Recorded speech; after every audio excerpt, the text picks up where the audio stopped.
I'm implementing a new leadership structure, Sophia Blackstone announced, standing on a cafeteria table like she was about to deliver the Gettysburg Address.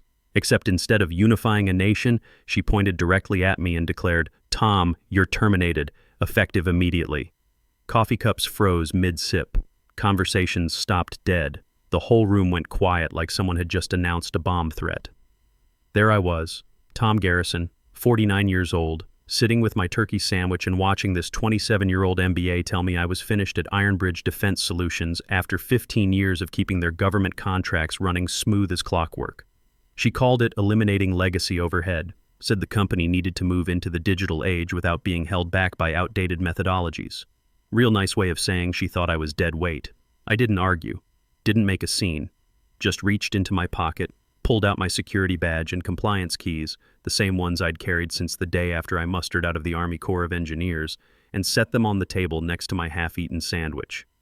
"Good luck," I said, standing up slow and steady like my drill sergeant taught me 25 years ago. Sophia smirked like she'd just conquered Rome.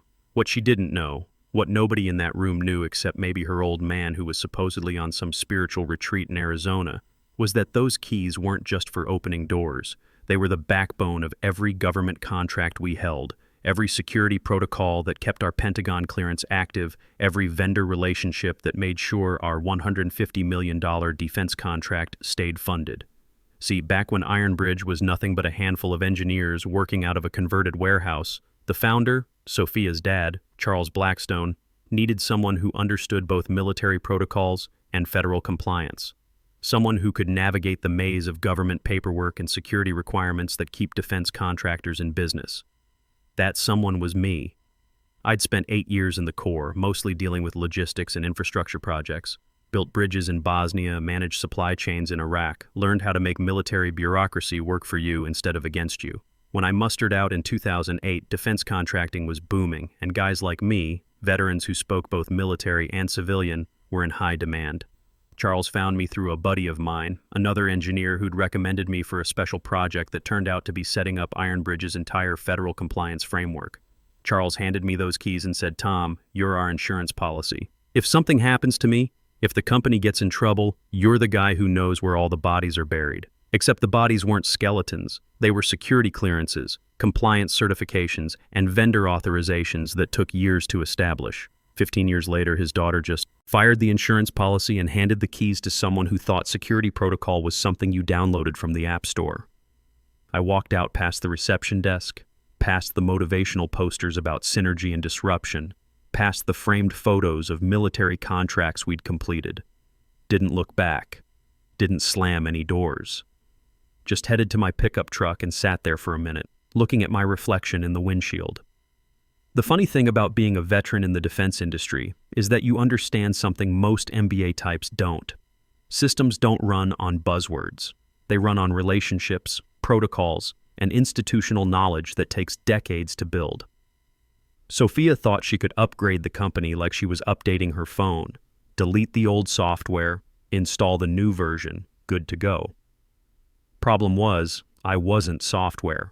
I was the guy who remembered which Pentagon procurement officer to call when shipments got delayed, which security vendor could fast-track a clearance review, which compliance officer would accept our fire suppression waiver paperwork.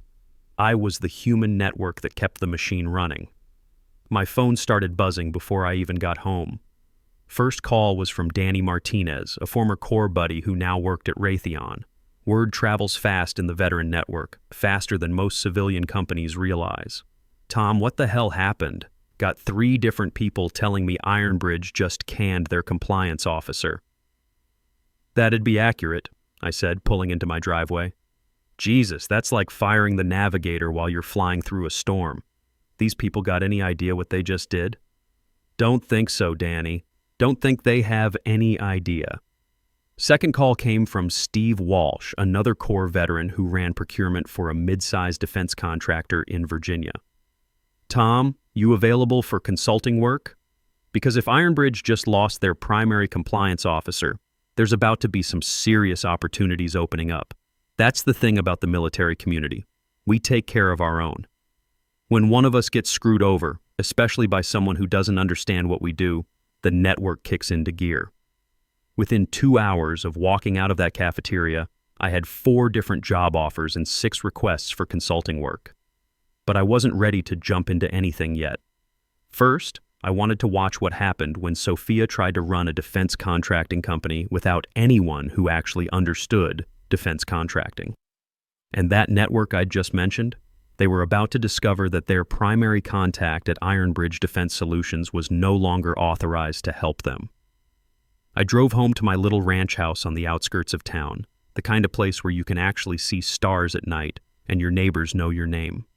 Kicked off my work boots, grabbed a beer from the fridge, and sat down at my kitchen table with the thick binder I kept in my home office, the one marked Ironbridge Compliance Protocols that hadn't seen daylight since our last federal audit.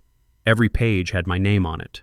Primary contact for this, authorized signatory for that, emergency point of contact for the other thing. 15 years of being the guy they called when things went sideways, and now they'd just cut the phone line. I didn't have to do anything destructive. Didn't need to sabotage or steal or break any laws. I just had to stop being available to fix the problems that were about to start piling up like cordwood in a windstorm. The first call came at 7:30 the next morning. Jerry from Blackhawk Security Solutions, our badge and surveillance vendor. He sounded confused. Tom, hey, we're getting error messages on the facial recognition system. Tried to reach someone at Ironbridge, but they said you don't work there anymore. That can't be right, can it? You're the only one with admin access to the federal compliance module. That's correct, Jerry, I said, sipping my coffee and watching the sunrise through my kitchen window. I was terminated yesterday. You'll need to work with someone else. Long pause. But Tom, your clearance is the only one tied to the Pentagon contract. The system won't accept authorization from anyone else without a formal transfer protocol. That takes weeks to process through DoD. Sounds like something they'll need to figure out. By 9 a.m., the calls were coming every 20 minutes. Vendors, compliance officers, government liaisons, all wondering why their primary contact at Ironbridge Defense Solutions was suddenly unreachable. Each conversation was the same: professional, polite, and final. I wasn't their guy anymore. The security badge system locked down first. Sophia and half the management team got stuck in the parking lot, swiping their cards at readers that beeped angrily and flashed red. The system was programmed to require dual authorization for any administrative changes, one from management, one from the security custodian. Guess who the security custodian was? My buddy Carl from the Veteran Network called around 10:30. He worked facilities at a contractor down the road and had the inside scoop on everything that happened in our little defense industry ecosystem. Tom, you seeing this circus over at Ironbridge? They got half their people locked outside, and word is, their new princess is having a complete meltdown. Keep hearing her yelling about legacy systems and digital transformation. I chuckled.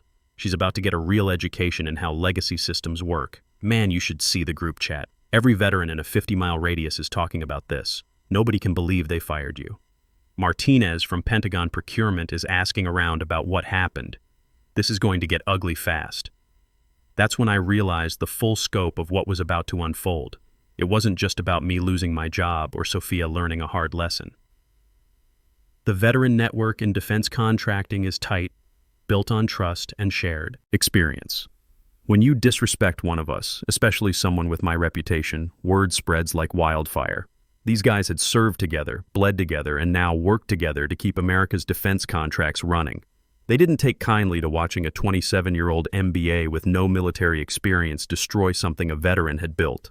Then payroll hit a snag, not because the money wasn't there, but because the federal tax reporting system required authentication from someone with active DoD clearance. The finance team scrambled to find someone, anyone, who could authorize the quarterly compliance filing. Problem was, getting that level of clearance takes months, and you need an existing cleared officer to sponsor the application. My phone rang again. This time it was Lisa Parker from the finance department, someone I'd worked with for 8 years. She sounded desperate. Tom, I know you don't work here anymore, but we're stuck. The IRS system won't accept our quarterly filing without your authorization code. Sophia says to just submit it anyway, but I'm looking at potential federal penalties if we file incorrectly. Lisa, I can't help you. I'm not employed there anymore, which means I'm not authorized to sign federal documents on behalf of Ironbridge. That would actually be illegal. But what are we supposed to do? Find someone else with the proper clearance and have them go through the authorization process. Should only take 6 to 8 weeks if you expedite it. Silence on the other end. Then, quietly, we don't have 6 to 8 weeks. The filing deadline is next Friday. Then you've got a problem. Sophia called an emergency meeting that afternoon. I heard about it through the veteran network, guys I'd served with who now worked at various contractors around the region. Word travels fast when a defense company starts showing cracks, especially when it involves one of our own getting railroaded. She's running around like her hair's on fire, Danny told me over the phone. Keeps asking why everything requires Tom's authorization. They're explaining that it's federal law, but she thinks they're just being difficult. Her exact words were, "This is exactly the kind of bureaucratic thinking we need to eliminate." I had to laugh at that. Federal compliance isn't bureaucratic thinking, it's the law.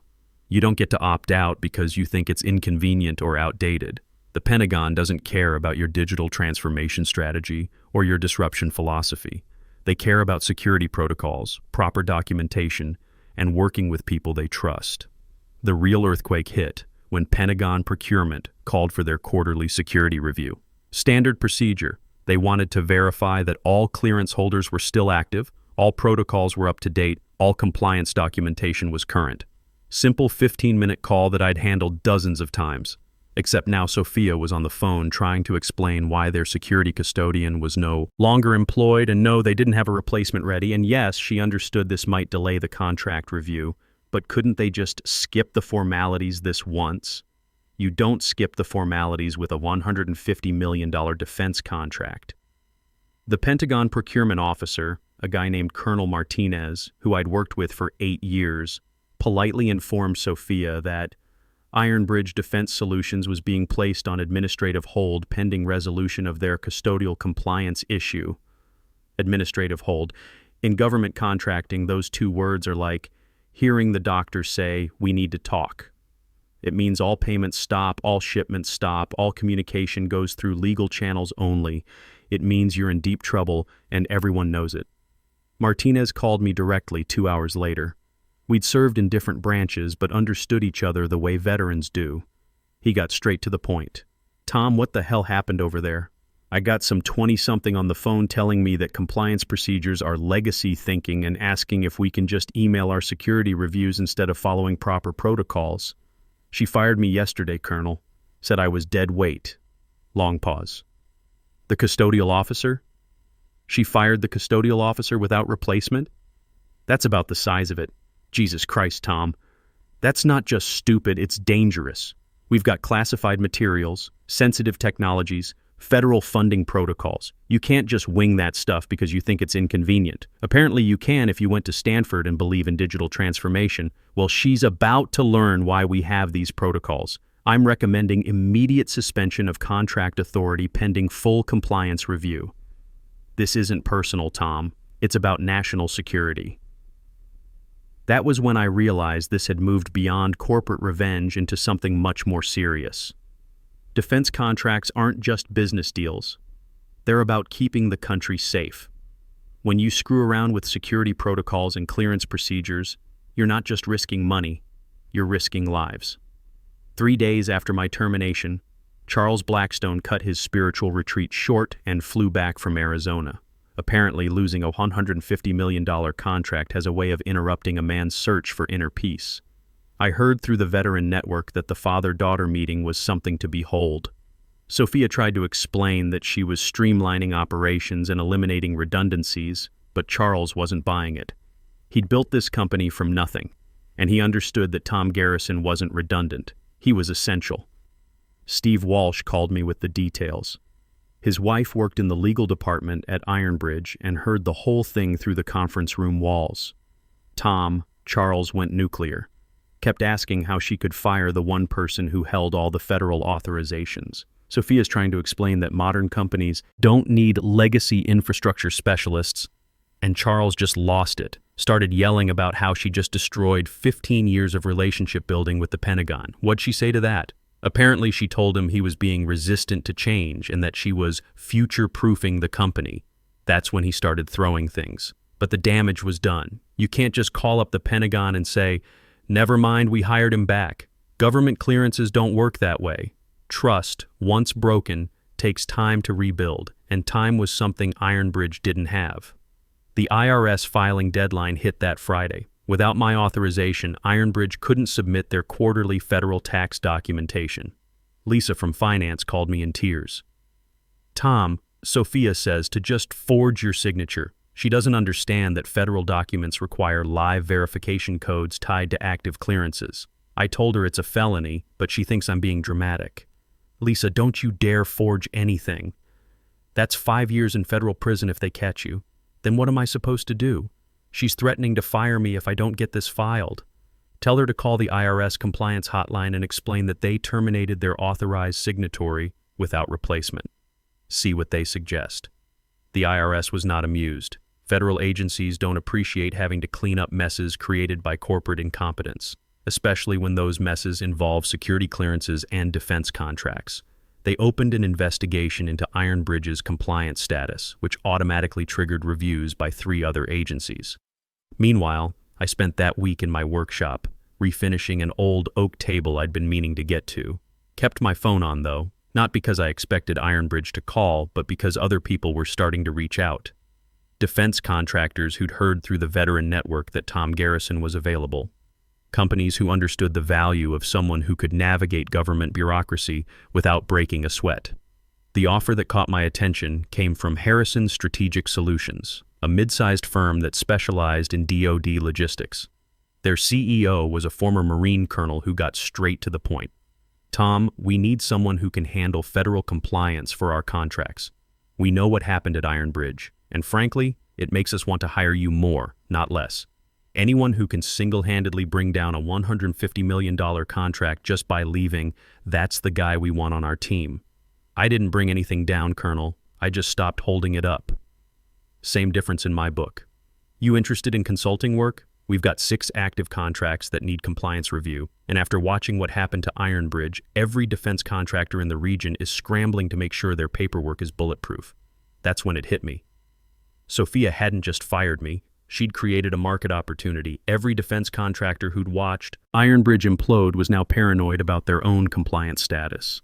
They all wanted someone like me to review their protocols and make sure they weren't vulnerable to the same kind of catastrophic failure.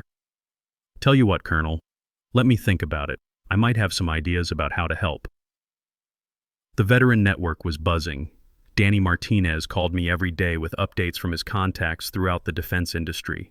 Word had spread that Sophia Blackstone had fired her compliance officer and was now facing federal investigations, contract suspensions, and potential criminal charges for attempted document fraud.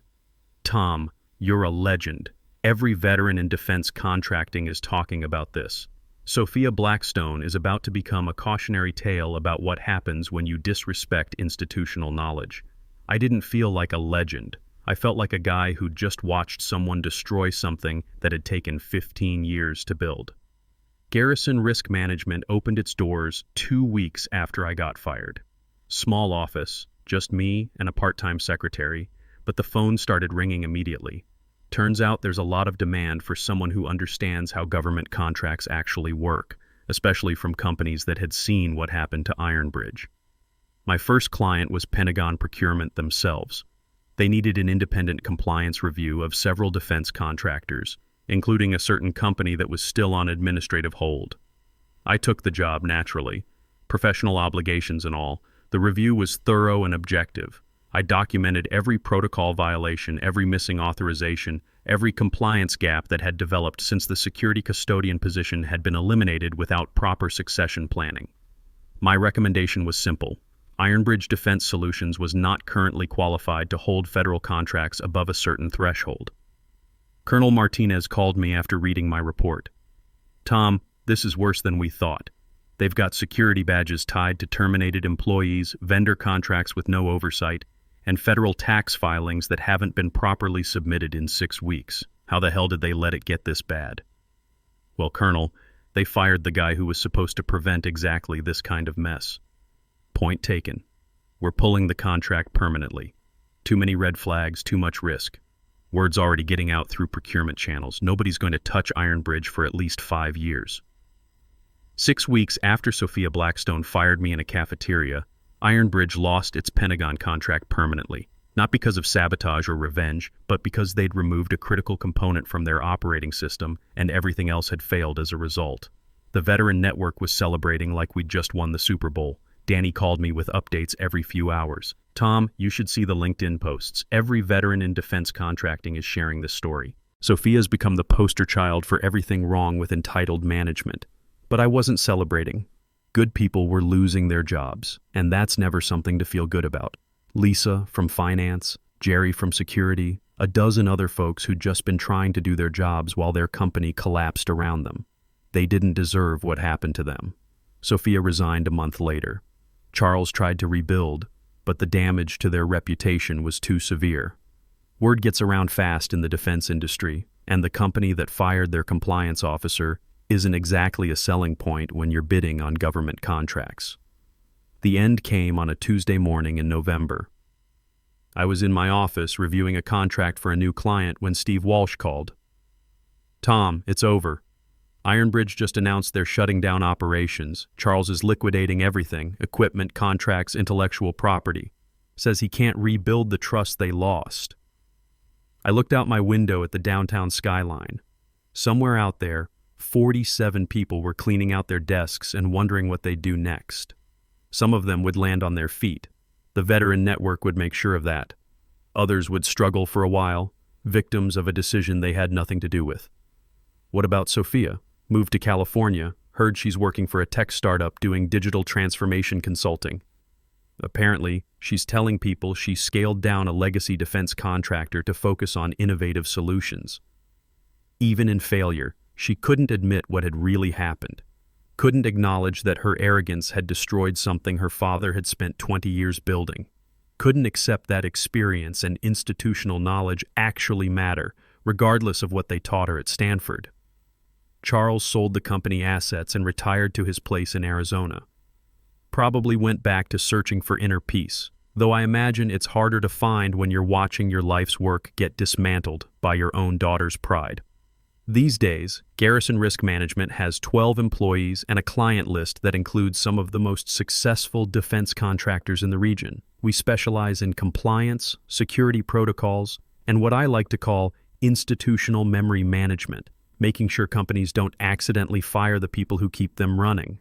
My office has a nice view of downtown, and if I look out the west window on a clear day, I can just make out the old Iron Bridge building. It's been empty for 6 months now, with a for-lease sign out front that gets a little more faded every time I drive by. The other day, Lisa from the old finance team stopped by. She's working for one of my clients now, doing the same job she did at Ironbridge, but for people who actually appreciate her expertise. Tom, I have to ask, did you know this would happen when you walked out that day? I thought about it for a minute. I knew something would happen.